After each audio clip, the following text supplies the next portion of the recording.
Sabe aquela ideia que parece simples, mas que na verdade é uma das coisas mais difíceis de se fazer? Pois é, hoje a gente vai falar sobre o perdão. Mas não só como algo bom, uma virtude. A gente vai fundo nas raízes do perdão com uma ideia que foi e ainda é absolutamente radical. Uma ideia que virou muita coisa de cabeça para baixo.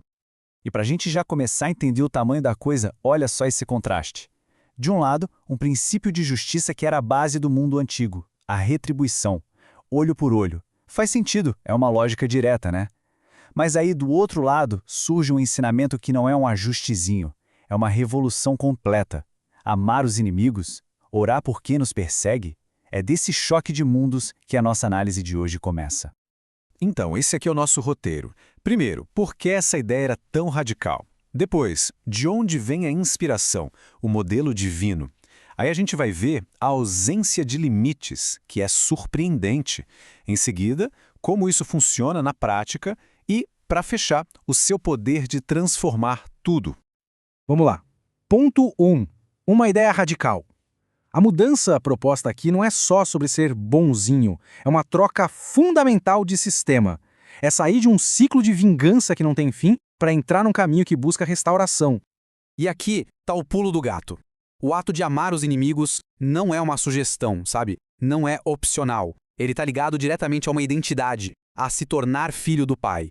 Em outras palavras, perdoar e amar quem nos prejudica vira uma marca registrada de quem segue esse caminho. É central. Certo. Mas de onde vem a força para um ato tão radical assim? A resposta é que o perdão humano, nesse contexto, não surge do nada. Ele é uma resposta, um reflexo de um modelo que veio antes, um modelo divino. E aqui está o comando central. A instrução é bem direta, né? Como o Senhor vos perdoou, assim perdoai vós também. Não tem meio termo, não é uma sugestão.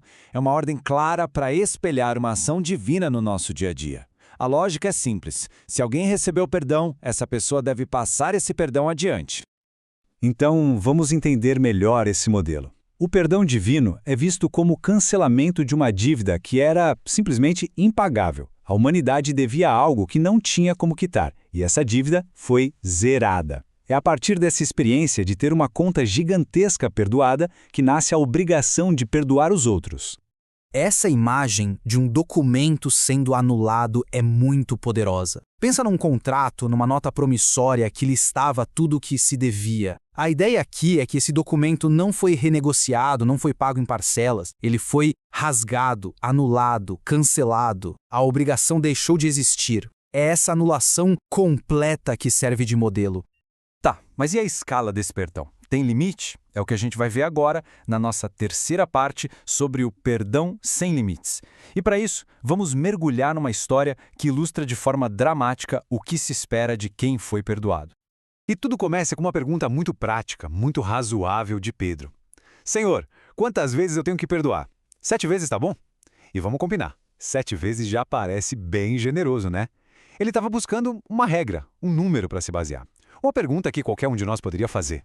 E a resposta que ele recebe é essa: 70 vezes 7. E olha, o ponto aqui não é pegar a calculadora e fazer a conta. A ideia é justamente o contrário.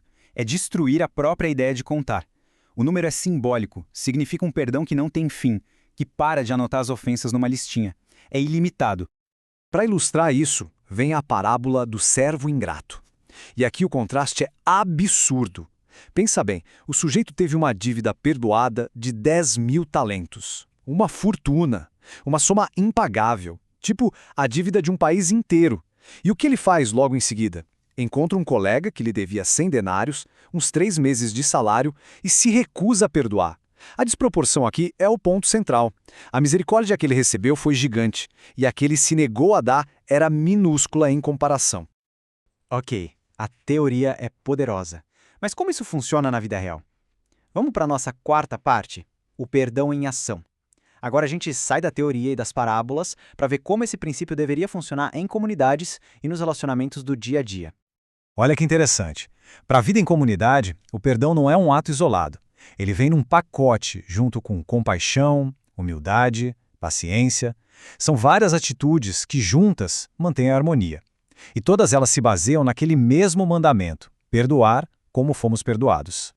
Mas o teste supremo O teste de fogo desses princípios aparece numa situação real, pessoal e socialmente explosiva. A história de um escravo fugitivo chamado Onésimo. E aqui o pedido é de explodir a cabeça. Não se trata só de não castigue o Onésimo.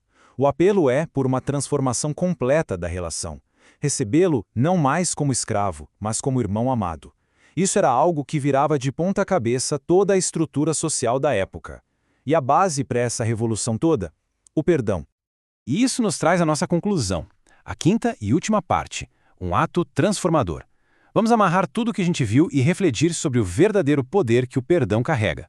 Então, resumindo em 4 pontos principais. Primeiro, o perdão é uma escolha, é um ato de vontade, não só um sentimento que aparece do nada. Segundo, ele é modelado na experiência de ter uma dívida impagável perdoada. Terceiro, ele é ilimitado, feito para quebrar o ciclo da vingança. E por último, o objetivo dele é restaurar, tendo o poder de transformar um escravo num irmão. E a gente termina com uma reflexão. Depois de analisar tudo isso, a questão permanece. Quando alguém escolhe perdoar, o ato liberta a pessoa que ofendeu? Ou será que o ato de largar a dívida, de abrir mão da amargura, é o que no fim das contas nos liberta? Essa pergunta fica no ar para a gente pensar.